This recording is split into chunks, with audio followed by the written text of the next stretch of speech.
ఇంకెందుకు ఆలస్యం, getup scene గారి మాటలు వినేద్దాము. అందరికీ నమస్కారం అండి.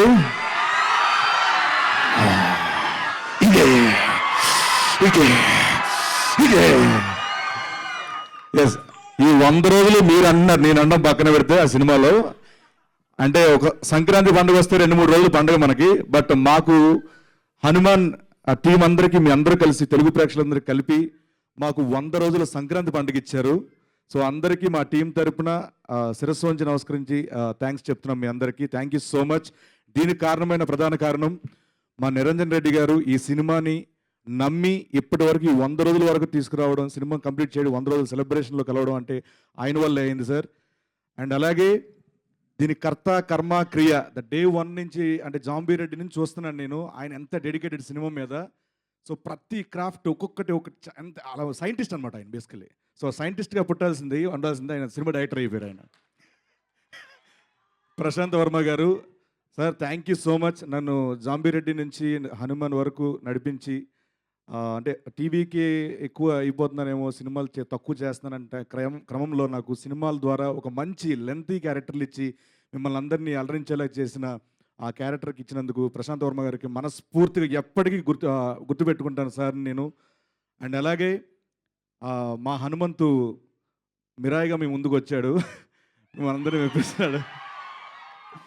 సో సూపర్ యోధాగా మీ ముందుకు రాబోతున్నారు.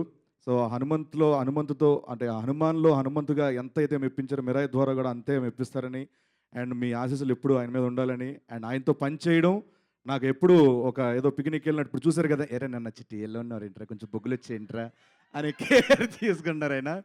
సో ఆ సినిమా కూడా హనుమాన్ అంత సక్సెస్ అవ్వాలని మనస్ఫూర్తిగా కోరుకుంటూ, ఈ సినిమాలో పనిచేసే సాంకేతిక వర్గం పేరున అంటే మాటలు రావట్లేదు,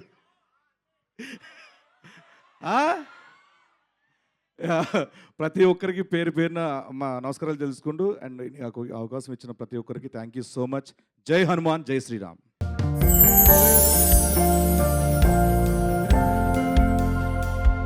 లవ్, ఈ అందమైన 4 అక్షరాల బారిన పడని మనిషి ఉండరు, మనసు ఉండదు. ఈ లవ్ కొంతమంది జీవితానికి సరిపడా మధురమైన అనుభూతులను అందిస్తే,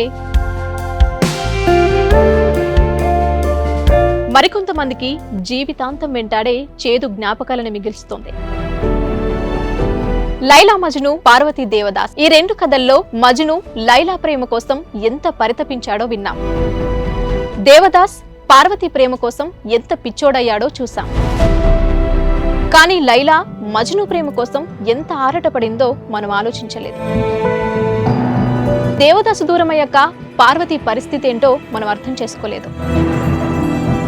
ప్రేమ నుండి పెళ్లి వరకు వెళ్ళలేకపోయినా ఎంతో మంది అమ్మాయిల బ్రేకప్ స్టోరీస్తో మీ లవ్ టుడే.